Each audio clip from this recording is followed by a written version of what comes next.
Com a palavra, senhor Stedley, por favor. Não quero abusar da paciência de vocês, mas eu já fui claro. O senhor pode ter a nossa palavra, o nosso compromisso. Nós somos os primeiros interessados a evitar que esse tipo de problema aconteça. E se eu tivesse alguma ingerência aqui na comissão, o que me parece, sem querer criticá-los, é porque, democraticamente, vocês deveriam ter convidado também as outras famílias que eram vizinhos desse. Porque qualquer procedimento tem que ouvir as duas partes. Me imagino que as pessoas tinham vizinhos, que houve outras testemunhas do fato. Mas, como você disse, não vamos entrar no detalhe desses 3 casos. Aqui, como foi a pergunta, nós do MST somos os mais interessados em evitar esse tipo de desvio, evitar esse tipo de abuso. Temos dado declarações públicas e, inclusive, apresentamos ao INCRA. E, em alguns casos, acho que até a Polícia Federal lá no Rio Grande do Sul foi acionada, que nós somos contra o arrendamento. Nós somos os primeiros a denunciar. Tem arrendamento? Vai lá, chama a Polícia Federal, porque a terra é do INCRA, não pode arrendar. Não, isso é o princípio. Agora, o senhor há de convir, são 5.000 assentamentos, 500.000 famílias. Me desculpe, mas não há, nem Jesus Cristo sabe o que acontece em todos os assentamentos. Então, não é falta de vontade e refuto. Espero que o senhor não coloque no seu relatório que isso é uma prática usual, porque não é. Se o senhor tem dúvida, volto a propor, convoque os universitários. Manda uma universidade aí isenta a fazer uma pesquisa nos acampamentos e assentamentos. Era isso que eu tinha a dizer. Como cabe a essa casa de representantes do povo, nós temos que se debruçar sobre os problemas que tem na agricultura brasileira, quais as causas e quais as soluções, da qual o MST é apenas parte desse problema maior que se chama Brasil. Qual é a nossa leitura? Nossa, que eu digo, é não só do MST, da CONTAG, dos movimentos populares, dos partidos de esquerda, sem querer ser porta-voz de ninguém. Nos últimos 30 anos, a agricultura brasileira vem sendo dominada pelo capital financeiro e pelas empresas transnacionais. É elas que dominam a nossa agricultura. Eu lamento muito e repito em todos os espaços, porque os fazendeiros brasileiros não têm consciência de classe. Eles só pensam no lucro imediato. E isso é a grande contradição deles. Porque eles não pensam o Brasil, eles pensam taxa de lucro. E isso, ao longo do tempo, é uma contradição que vai inviabilizar o seu próprio modelo. Vamos a ele. Desde, então, os últimos 30 anos, quando o capitalismo sofreu essa mutação e entramos nessa fase que é dominada pelo capital financeiro, bancos, ações, dólar e as empresas transnacionais, são eles que se apropriam da riqueza produzida no Brasil. Não é nem os trabalhadores e nem o proprietário da terra. Essa semana saiu, inclusive, no Valor, um relatório, acho que é da CNA, ou de algum órgão aí do governo, revelando que a taxa média da renda da terra no Brasil é 13%. Portanto, o fazendeiro só fica com 13%. Os outros 87% vai para outros agentes. Quem? Banco, empresa multinacional, etc. e tal. Da mesma forma, aos que estão ligados aqui com a agricultura sabem disso. Recentemente, o Senar fez uma pesquisa por encomenda da CNA, no Mato Grosso, que é o coração do agronegócio brasileiro. Uma pesquisa com 1.700 fazendeiros, não é 3. E a pesquisa revelou o quê? Perguntaram a eles, deputada Sâmia, quais são os seus principais problemas? Porque é a razão da pesquisa. Eles relataram, primeiro, preço dos insumos que as multinacionais vendem para nós, que nós não temos controle nenhum. Segundo, nós não encontramos mais mão de obra para explorar. E terceiro, as mudanças climáticas estão afetando a produtividade da nossa agricultura. Olha, esses são fazendeiros espertos, estão se dando conta de onde está o problema. Então, nesses 30 anos, para voltar ao início, nós encontramos que na agricultura brasileira se confrontam 3 modelos de exploração da agricultura. O primeiro modelo é o latifúndio. Latifúndio aqui não como sinônimo de grande propriedade, que é o que significa a palavra latina. Latifúndio aqui como modelo. Que modelo é esse que nós podemos chamar de latifúndio? E que o senhor, como ministro, deve ter conhecido bem lá na Amazônia. É um modelo em que o capital é predador da natureza. Ele não se interessa em produzir. Ele quer se apropriar dos bens da natureza para acumular a riqueza. Então ele se apropria de terra pública, ele se apropria da madeira, ele se apropria dos minérios, ele se apropria até da água, da biodiversidade, e acumula riqueza com isso. Mas qual é o benefício mesmo para a sociedade desse modelo? Nenhum. Qual é a contradição deles? É que eles não têm futuro. A sociedade não aceita mais o latifúndio como forma de espolhar a natureza. E está até na nossa Constituição. Quando a Constituição, e isso os colegas de vocês, e alguns de vocês estavam lá, foram sábios quando condenaram a grande propriedade improdutiva. Na época, nós até discordamos, porque deveriam ter mantido a expressão latifúndio, que vinha do Estatuto da Terra, promulgado, Zuco, que tu deve ter estudado na academia lá de Ulhas Negras. O Estatuto da Terra, que foi a nossa melhor lei de reforma agrária, que está em parte em vigor até agora, foi promulgada pelo Marechal Castelo Branco. Influenciado pelo quê? Que o Castelo Branco tinha estudado nos Estados Unidos. E ele sabia que a reforma agrária é um pilar fundamental do desenvolvimento de qualquer país. E foi assim que os Estados Unidos, inclusive, superou o Brasil, que até meados do século XIX nós éramos igual. Os dois tinham escravidão, os dois plantation. Mas quando os Estados Unidos fez a Revolução e impôs uma reforma agrária, os Estados Unidos deu o salto da industrialização. E nós continuamos na plantation. Né? Bom, então a Constituição foi sábia e condenou a grande propriedade improdutiva, que é sinônimo de latifúndio. Ou seja, é aquelas grandes extensões que não produzem nada, que se apropriam da natureza. Então, não só a Constituição já é clara, como a sociedade brasileira não aceita mais esse tipo de comportamento. Que está claro, e você deve ter conhecido bem como ele se comporta na Amazônia. Esse latifúndio predador, ainda que ele esteja presente em todos os biomas, inclusive lá no nosso Pampa, ele está mais presente na fronteira agrícola, porque ele tem que ir lá nos bens da natureza, né? Que ainda são públicos. Né? Então, a presença do latifúndio improdutivo é mais frequente na sua prática predatória na fronteira agrícola. E é lá, o senhor deve saber dos seus tempos de ministro também, aonde ocorre maior assassinatos. Porque lá naquela região da fronteira agrícola, qual é a população que nós temos lá? Não é sem terra, típico. É o povo indígena, é o quilombola, é o ribeirinho, é o poceiro. Então chega o capital e toma conta daquelas terras. Aí se produz uma violência, onde sempre quem morre são os pobres.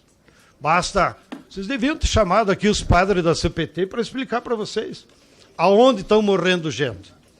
Assassinados por esse tipo de modelo do capital.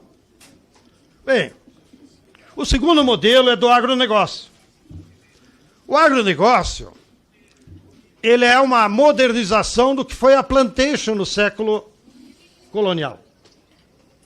São grandes propriedades, usam as técnicas mais avançadas de semente transgênica, mecanização e agrotóxico.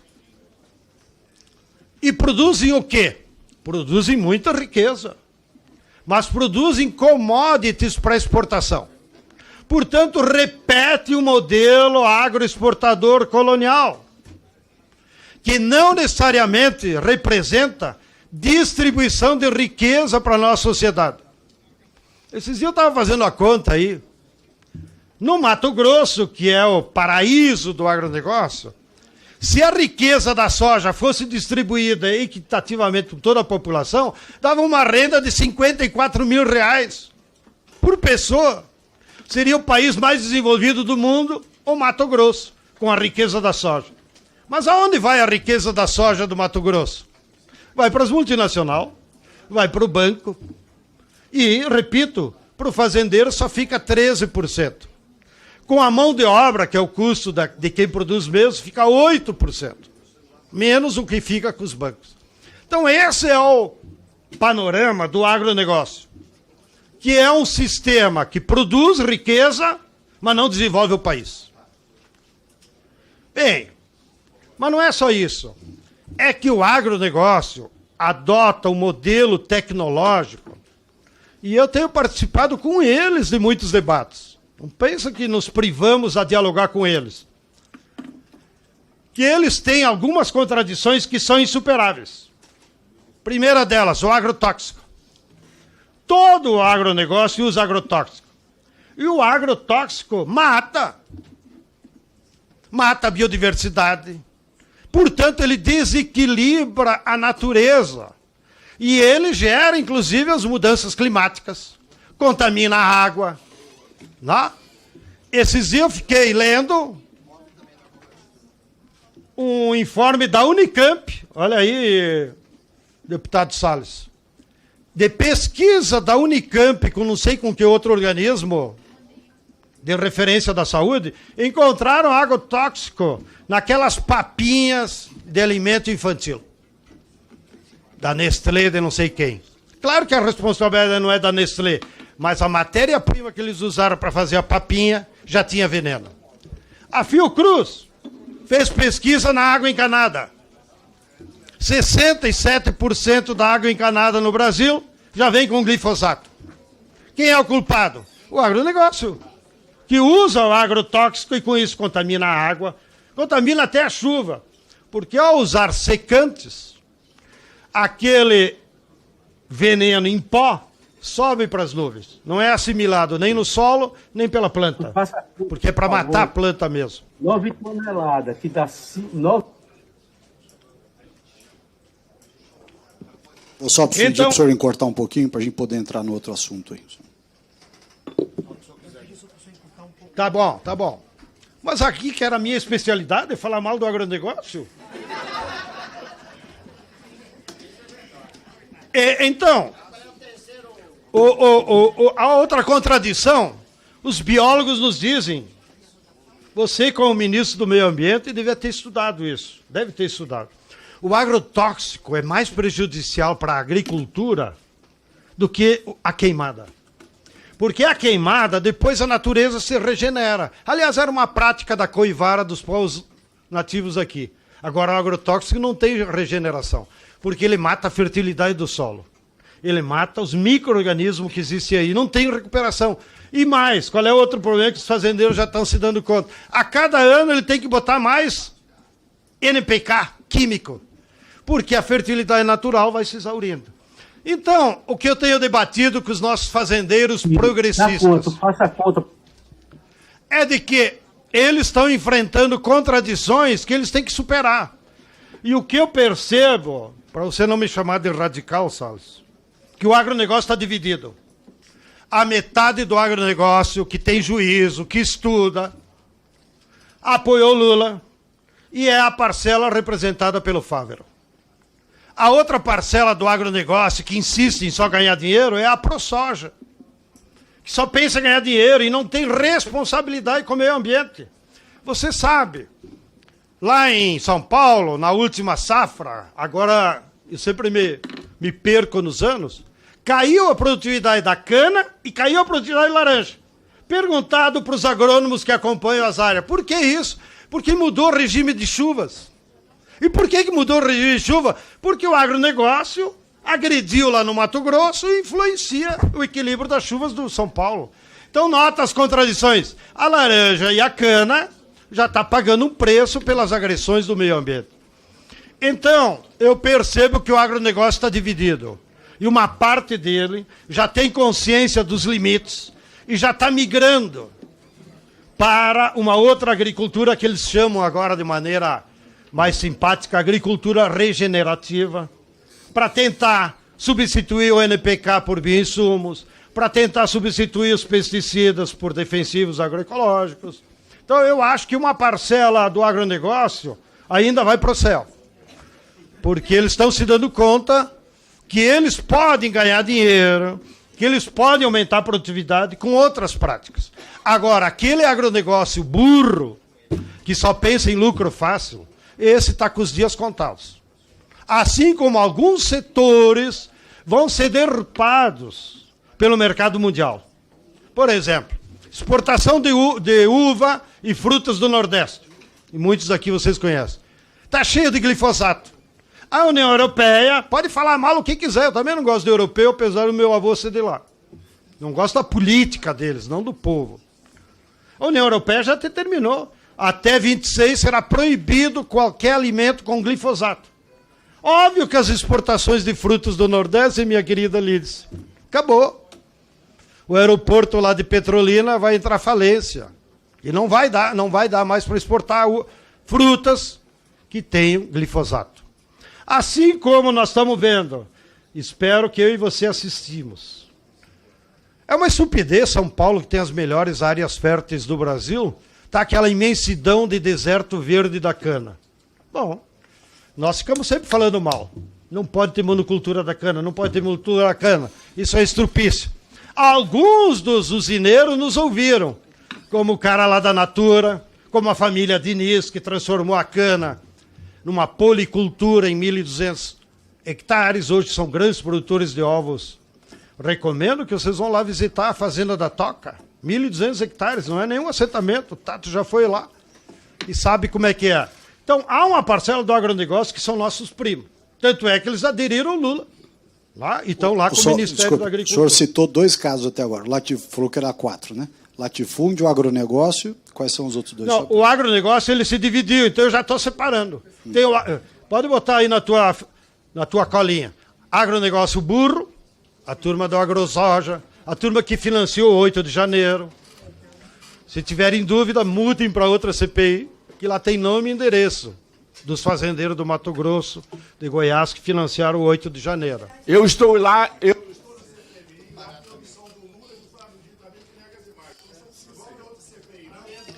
Bom, como a turma quer polemizar, falta alguma coisa do seu raciocínio? Mas só para entender, senão nós vamos ter que cortar a resposta. Atenção, ele está terminando agora a consideração. Já passo, deputado Evair, já passo. Uma parte do agronegócio que é o... Uma parte do agronegócio são nossos primos. Não tem problema nenhum em lidar com um grande proprietário. Aliás, nós na Constituinte, essa que agora virou lei, nós temos um abaixo-assinado com 3 milhões de assinaturas. E nós fixava lá na nossa proposta que não se deveria desapropriar terra com menos de 1.500 hectares. Na época nos chamaram de pelego, vocês eram todos jovens. Por quê? Porque o MST defendeu, não tem necessidade de desapropriar área com menos de 1.500 hectares.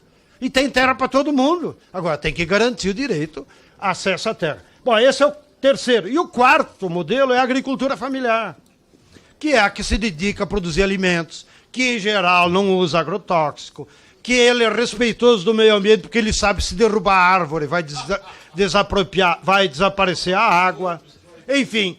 E a luta pela reforma agrária não é por um modelo genérico. A luta pela reforma agrária é para nós reproduzir na sociedade brasileira a agricultura familiar, ou seja, uma agricultura que produza alimentos para o mercado interno.